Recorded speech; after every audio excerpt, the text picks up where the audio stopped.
Good evening, folks, and welcome to the Horror Corner. I'm your host, Sean Patrick Erschen. And Halloween might be over, folks, but I've still got that Halloween spirit. And I'm very excited to talk about this particular review because I've been meaning to do it for quite a while, but just never got around to it for some reason. So this week we're going to talk about a zombie horror masterpiece by the legendary George A. Romero, the late, great George Romero.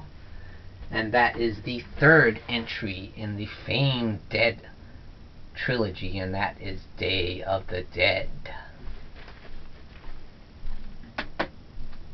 Considered by some to maybe be the weakest of the three, but that's by no means to diminish the effectiveness of this zombie epic, because it's absolutely excellent. Following up Night of the Living Dead and Dawn of the Dead is just an immeasurable task. But this one definitely lives up to the challenge. And boy, you've got a great cast again in some relatively unknowns. You had Lori Cardille as Dr. Sarah Bowman, who I feel gives one of the best acting performances in a horror film. Right up there with Jamie Lee Curtis and Danielle Harris and Jeffrey Combs in Reanimator. Is definitely one of the top acting performances, I think, in a horror film, because you really believe everything she stands for and everything she does, and you're just right there with her every step. So the plot basically of Day of the Dead is the zombies have taken over pretty much the world. The zombie apocalypse has affected everything, and the humans just have nothing else to do, no reason other than to hide and run and barricade themselves up in military bases underground or above ground, surrounded by walls. They just have to run and hide and try and figure out some way to fight this zombie apocalypse. And so they have a group of scientists in this underground military bunker, and they're just basically trying to survive, but at the same time they're running experiments trying to determine how they're going to fight this plague, this zombie horror apocalypse. And the scientists are trying to find out what makes these zombies tick, why this is happening to them, where they come from, how do they come back from the dead, why do they crave human flesh, and how can we control them, how can we stop them from wanting to eat us. and you also have the actual soldiers who are running things, who are there to protect the scientists from what they're doing. They're trying to protect everyone from the zombie apocalypse outside, to keep those zombies from getting in and destroying everything they've worked for. So you have those both sides of things, and those both sides really clash because they have different ideologies, they have different opinions on how things should work, how things should be done, and what they need to do to survive. So the doctors feel like they want to control the zombies, find a way to get them to obey them and control them, and not have to just shoot them all. Because as Richard Liberty says as Dr. Frankenstein Logan, you can't just blow the piss out of all of them. Because they're not inclined to lay down and die. They're going to chomp your ass. As John says, there are millions of them waiting to bite off your ass. So yeah, great cast. You got John, played by Terry Alexander. You've got Richard Liberty as Dr. Frankenstein Logan. You got Joe Pilato as Captain Rhodes, the biggest a-hole in history of cinema, in my opinion. The history of movies. This guy, you just want to reach out at the screen and strangle him. You hate him. You want him to die. A horrible, painful death. Because this guy is so incredibly rude, so impatient, so controlling, He's just psychotic. He's out of his mind. He just wants to control everything and just run shit and do whatever he pleases, whatever he wants. Everything has to be his way, and that really clashes with the scientists and all the other soldiers. Even are feared him. They're afraid of him, because he just wants to blow the zombies up and destroy them all and get the hell out of there and try to escape and survive out in the wilderness somehow. which is just inconceivable. You can't do that. There's just too many out there. They're gonna get you no matter what.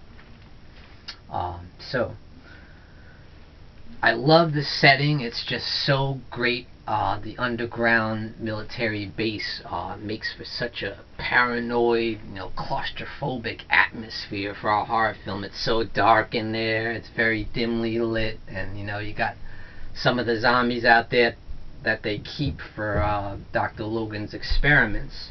That they just have them sitting out there, waiting to be dissected by the doctor, And Dr. Logan is very much like a butcher, they call him, because there's just piles of carcasses and body parts everywhere, from all his crazy experiments. But he does make some progress along the way.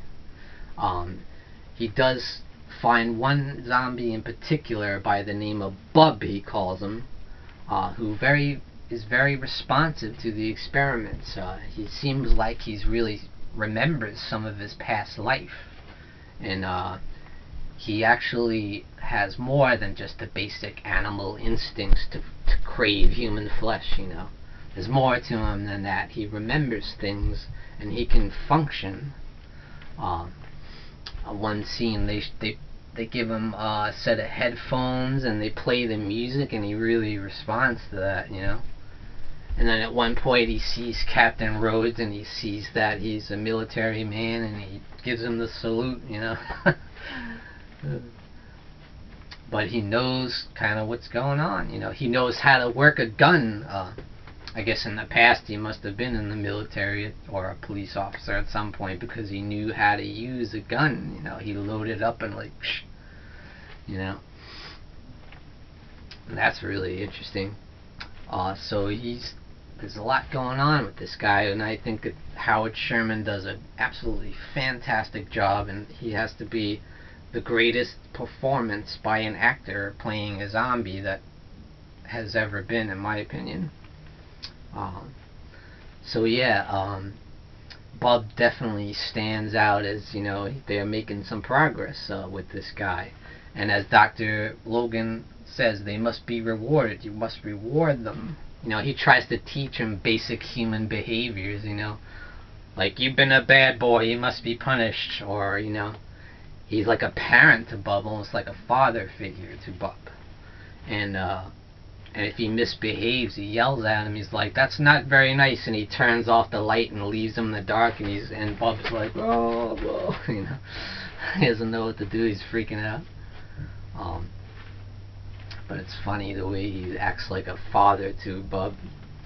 But other than that respect, a lot of it is just, he's dissecting the bodies. At one point you see a dead body and there's nothing there but his spine, and then the brain is just sitting there, and the rest of the body is like ticking.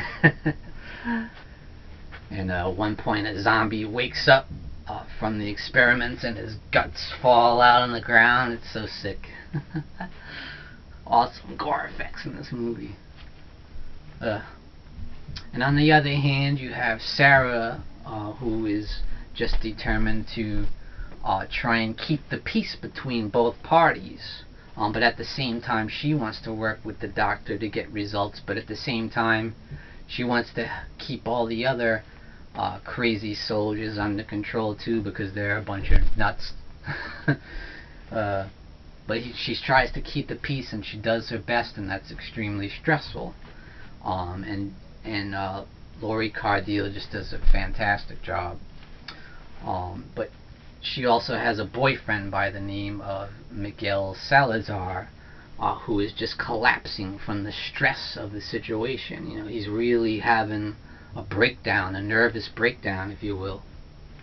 And she tries to tell all the others about that, but, you know, they just keep on trucking, and he starts to not be able to carry his own weight, and he actually gets other guys in trouble because he can't manage it. He can't handle the situation, and one guy almost gets killed because of it, and the other dude beats the shit out of him and throws him, you know. And at one point he ends up getting bit. He gets his arm bit by one of the zombies. And so in order to stop the plague from spreading throughout his body, stop the virus, they actually cut his arm off, you know. So they cut his arm off, patch him up, you know, bandage him, give him an arm brace, you know, and they do their best to try and take care of him, but they know it's just a matter of time before he turns and becomes a zombie. Yeah, that's just one of the areas of drama in the film, and there's so much going on. And you got the character of John, who's this like Jamaican dude, and he's really smart too. And all he wants to do is get out of there and sail away to some tropical island and chill on the beach and sand while all this zombie craziness goes on behind him. And he just doesn't understand what they're doing. He thinks it's crazy, but he does his best to try and help. He flies the whirly bird. He's the helicopter pilot for the army. So at some point tensions flare and it just becomes beyond control. And it's more about the human behavior than the zombies out there. They're more dangerous to each other than they are to the zombies out there. But at any rate, I just love the claustrophobia of it all in that underground bunker. You know it's just a matter of time before those zombies get down there. 1,000 of them, 1,000,000 of them waiting to bite off your ass. But it's just a masterpiece, I feel, and one of the greatest zombie films ever. The performance is just top-notch all the way around. It's an excellent cast. The gore effects are so extreme. And let me just talk about one awesome scene towards the end there. Once Miguel actually, he decides he knows he's gonna die. So he opens the floodgates for the zombies to come in as his one last stroke at getting revenge. And all the zombies come down there and are ready to take over, rip your flesh apart. And of course Joe Pilato goes nuts as Captain Rhodes and just tries to take them all out. He tries to run. He even betrays his own brothers, his own military buddies, and takes off on his own. And he finally meets up with Bub. And they have a final showdown, and Bub's shooting at him. He's still got that gun. And he's blasting at him. He gets him a couple times, and he's like stumbling to the ground. And he opens an elevator, and the elevator opens up, and it's a shit ton of zombies ready to take him out. And he turns around one more time, and Bub blasts him once more. And and then Bub finally gives him the salutes of death. And it's the most satisfying, it's one of the most satisfying moments in horror history. I love it. It's just hilarious. It's like, see you later, buddy. You're done. You're done. And the zombies in the elevator take him and rip his whole body apart, and the intestines are coming out of his stomach, and they rip the head right from his body, and he's like, choke on it. But yeah, we all could not wait for that guy to get his. It's just the most satisfying scene in horror. Love it. But definitely, guys, if you don't have it already, you must buy Day of the Dead, because it's one of the greatest zombie films of all time by the legendary George A. Romero. So run and buy Day of the Dead on Blu-ray or DVD. It's an absolute must-have if you're a zombie aficionado or if you're just a horror fan in general. So definitely get Day of the Dead. And thank you folks for joining me, Sean Patrick Erschen, in the Horror Corner. Tune in and stay scared.